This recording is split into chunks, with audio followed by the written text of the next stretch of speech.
Today I wanted to share one of my last year discoveries, Finnish Archipelago bread, or how Finns say, Saaristolaisleipä.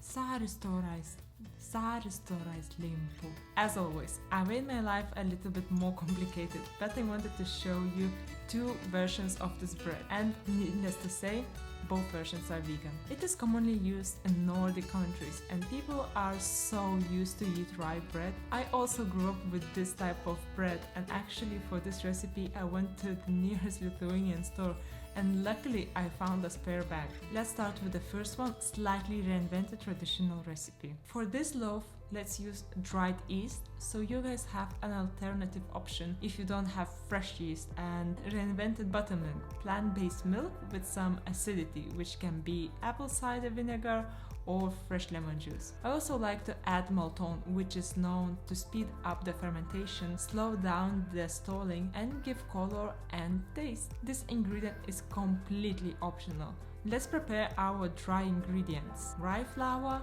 malted grain wheat flour, and rye bran. Bran also helps to enhance the flavor and it is packed with massive nutrition value. But first things first, let's warm up the milk and squeeze in some lemon juice. Sprinkle dried yeast, whisk it all together and add malt syrup. Whisk it really well and leave aside for a couple of minutes. After that, pour into flour, Malton and salt mix. Finally, add the boiled and chilled barley grains. It will be a great addition to this bread. You can actually boil them in beer, so it will develop even more flavor. Gently mix everything together and pour it in a baking tin.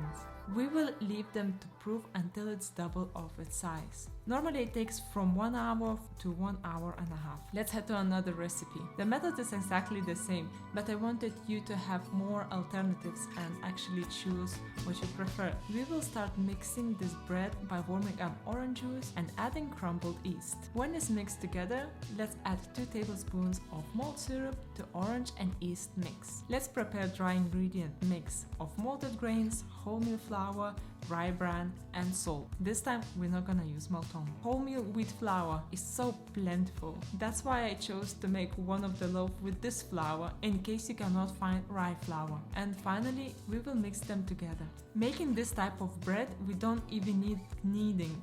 Just mix all ingredients together and pour mix in the lined baking tin. As you see, there is a difference in color as the rye one is much darker than the wholemeal one. Plus the darker mix is thicker as the rye flour absorbs more moisture. I can already smell yeast doing its job as it's fermenting already. Let's leave both batters to proof. In the meantime, let's prepare something would definitely go well with this bread.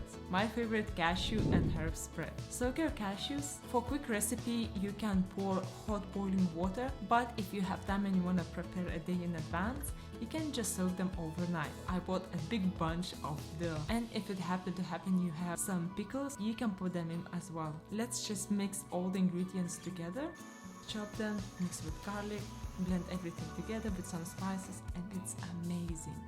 Amazing. For me, this is perfect combination with rye bread. I see they double in size, and now we can bake them at 180 degrees for 1 hour. After 1 hour, loaves looks pretty dark already, but they are not done yet. Let's brush these loaves with malt syrup, which is made of 2 tablespoons of malt syrup and 4 tablespoons of water. You can cover them with foil as they are getting quite dark. Once we put them back into the oven, it should take another half an hour. Sometimes it can take a little bit longer. You will have to check with the toothpick until it comes out clean. This bread, not like for example sourdough bread, gets better if you leave it for a few days, so it develops more flavor. It's also good for freezing, so if you go for a bigger batch, it's perfectly fine to keep it in the freezer. However, I'm very curious to know how the bread looks baked.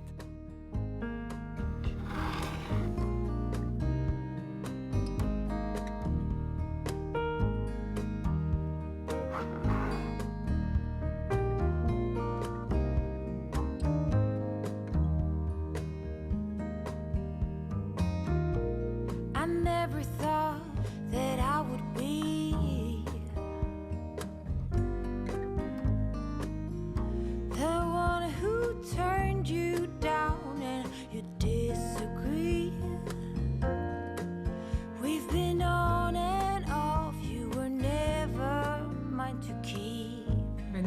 decide to make and share with you guys my new recipe, I express myself in a way I feel or want to reflect on something at this very moment in my life. So many times that I have cried. This bread reminded me my roots and home, and I assume it's really time to visit my home in Lithuania. Saying goodbye. I was longing Thanks for watching and see you next week. love me back.